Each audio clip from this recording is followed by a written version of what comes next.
Are there certain dreams and goals that you've always wanted to achieve? Whether it's the dream to start up that business, to launch that YouTube channel, or to publish a book, or maybe to do something you haven't done before. But each time you make an attempt to just step out, you keep feeling like an imposter, that you're not good enough. You hear those voices in your head say, you're not good enough, you don't have what it takes, and that you're not going to succeed at that thing. And maybe that's probably where you are right now. Excuse me. And maybe you're feeling stuck as well. And it's been a very huge source of frustration and concern for you. If that is the case, then I know exactly how that feels. My name is Franklin. Honestly, there have been so many different occasions in my life where I attempted to do things that I hadn't done before.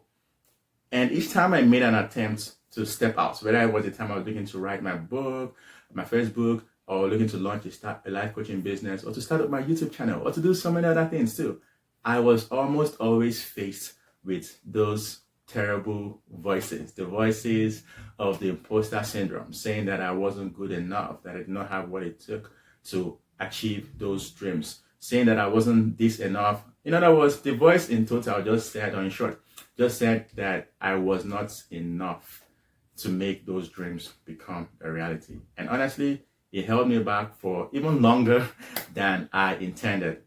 But thankfully, with working with the right mentors and coaches, they really helped me a lot. And I learned so many things that have just continued to help me. But first of all, it helped me to overcome and to break that barrier. And thankfully today, I've been able to publish 3 different books, launch a life coaching program, and also launch my YouTube channel, which you are watching. And I just continue to overcome. And obviously, I still get tempted. I still hear those voices that are just saying that I'm not good enough or whatnot. But with the help of different people that I've been able to work with and different exercises that I have done, I just have learned better how to manage that imposter syndrome so that it does not manage me and hold me back. So what I just thought to do in this video is to share with you 3 main things that help me to overcome that imposter syndrome so that I can step forward to achieve the goals that I set for myself. And I hope that in applying this as well, you will be able to see the progress that you require and you desire. So there are 3 major areas where I believe there has to be a shift in from where they are now to where they need to be, just so the imposter syndrome does not continue to hold us back. And the first shift is the identity shift. This is where we shift our identity from the person we used to be to the person we want to become. Most especially, stepping into the identity and the image of that person that God says that we are. Because He created us for a purpose and a reason, and He really is the one who defines who we are and who we're becoming. There's a very powerful statement by Carl Jung. Carl Jung is perhaps the father of analytic psychology. He once said that people, or the world rather, the world will ask you who you are. And if you don't know, it's going to tell you. And I noticed, at least for me, part of the reason I was not stepping out, part of the reason that imposter syndrome was really pounding on me was, honestly, at that time, I did not even know who I was. And that's why I was listening to those voices, the voices of maybe people, or those voices inside of my head that were telling me I was not good enough, that I did not have what it took to make those dreams come to realization. And that's what I was believing. And that's why I remained stuck. And again, it went back again to the fact that I did not even know who I was, my identity in who God says that I am. I was listening to the voices of what other people were saying to me, and that was what held me back. But a number of things that I had to do to overcome this, and I obviously continue to do it as well. I continue to do it. I had to first of all identify what those voices were. Obviously, those voices, they are a lie. They are limiting beliefs. I had to identify those limiting beliefs. I did this exercise, but there was even a year I did it like multiple times, maybe like 3 or 4 times. So I had to identify those limiting beliefs. I literally wrote them down. Or what were those voices saying? Oh, the voices said I'm not good enough, that I'm not smart enough, that I don't have what it takes to become a successful coach, or what it takes to become a paid speaker. I literally wrote every single thing down. And you know what? I had to acknowledge them. And that's also like a very big part. So when we acknowledge and when we pay attention to what those voices are, then we are no longer living in denial, right? So that was the first thing I had to do. And the next thing I had to do was to literally cancel them. I canceled them, and then I replaced those limiting beliefs with empowering beliefs. Instead of saying, that I'm not good enough, I'm like, yes, I am more than good. In fact, I'm good enough, and I'm more than enough to become a coach. And I state the reason why. So after replacing those limiting beliefs with the empowering beliefs, I then had to give myself a reason why those empowering beliefs are true. And I had to really state it that I am going to be successful as a speaker and as a coach because God is with me and God is for me. And I also reminded myself of the fact that God had also helped me in other ventures, in other new ventures. And I knew that for sure He was going to help me. And so identifying those limiting beliefs, replacing the limiting beliefs with the empowering beliefs, and also stating the reasons why those empowering beliefs are true. And then what I decided to do was to really restate it to myself over and over again. It became part of my affirmation that I would say to myself in the morning and to different times in the day. I literally had them written down I had them typed it on my notes on my phone. So I would literally go through it multiple times in the day. When I'm in the shower, I'm saying it to myself because I wanted to cement those new beliefs into my subconscious mind. And that way I was changing my identity from the person that I used to be, the person that those voices were saying, the imposter syndrome, to the person that I was becoming as a coach, as a speaker, and as an author as well. So that was one part. And then the other important part was also that I had to just tell myself that I am who God says that I am. I had to change and to step into the identity of the person that God created me to become unapologetically. And so irrespective of what other people may say about me, all of those are lies. But I choose to believe my identity in who God says that I am. And so since I know the truths about who God says I am, I don't really care any much about what people will say or think about me. So that was the identity shift that I had to make. I believe this is very key and perhaps even the first, because as Tony Robbins says, that the strongest force in the human race is the identity.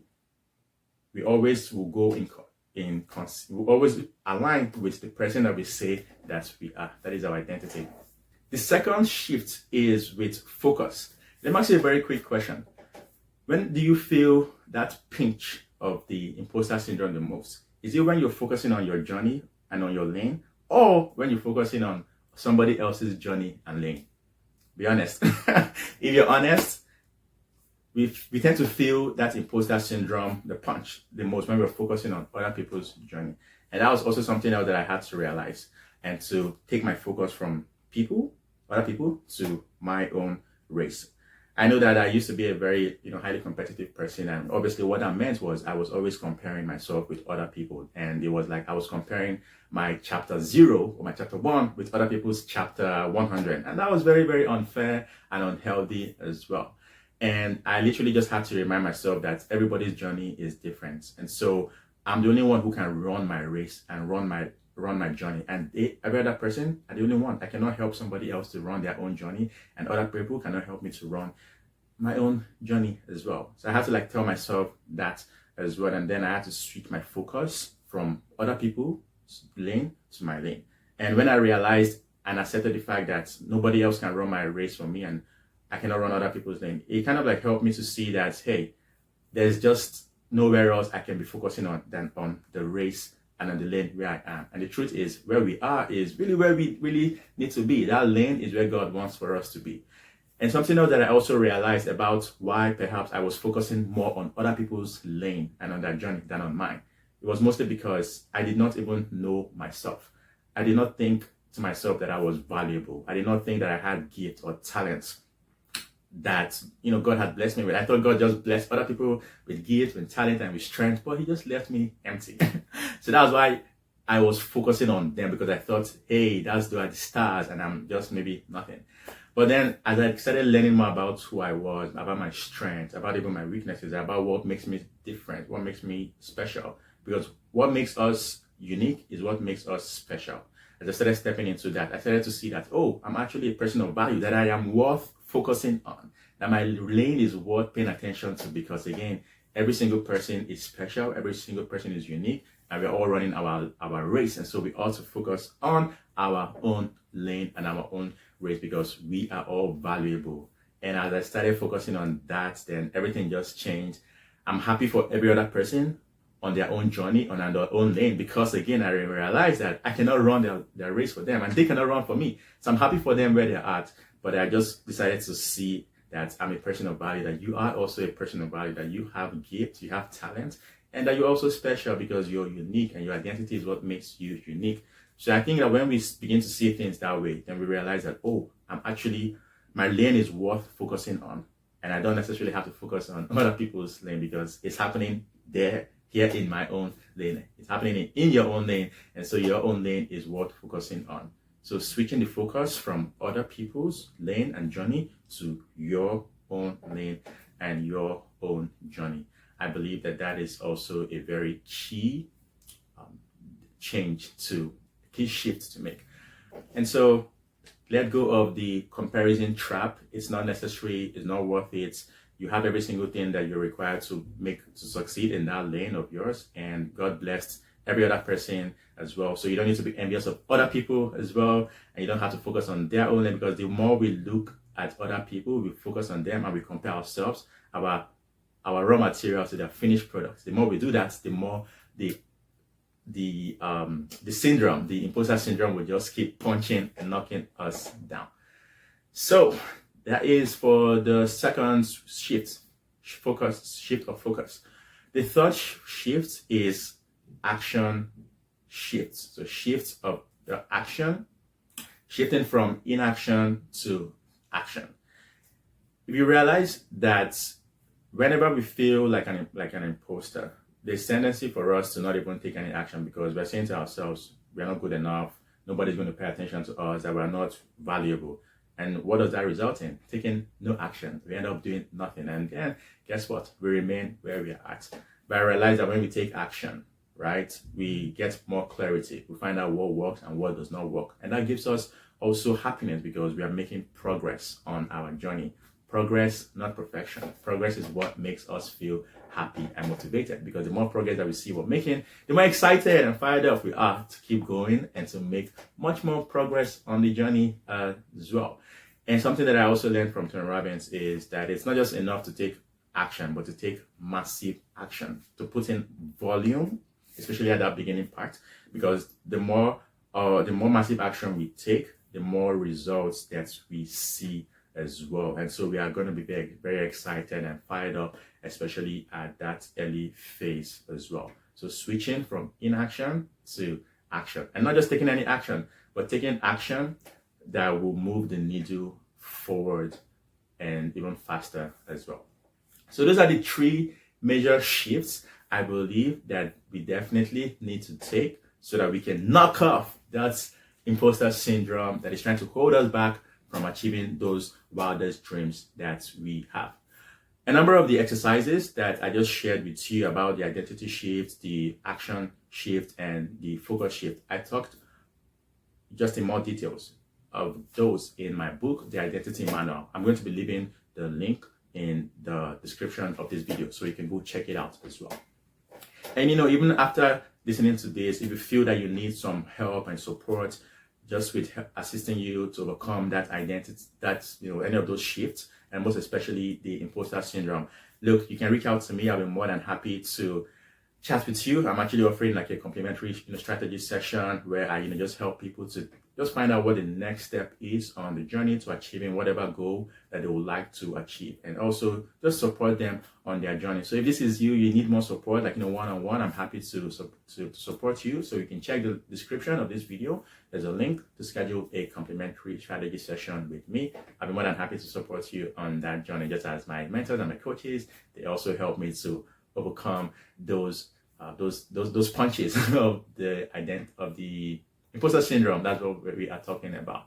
So thank you so much for watching, and I just want you to know that you have what it takes, and I believe so strongly that you have what it takes to achieve those wildest dreams, and I'm cheering for you. So step out, let us go punch that imposter syndrome in the face so that we can achieve those dreams and goals that God has put in our hearts.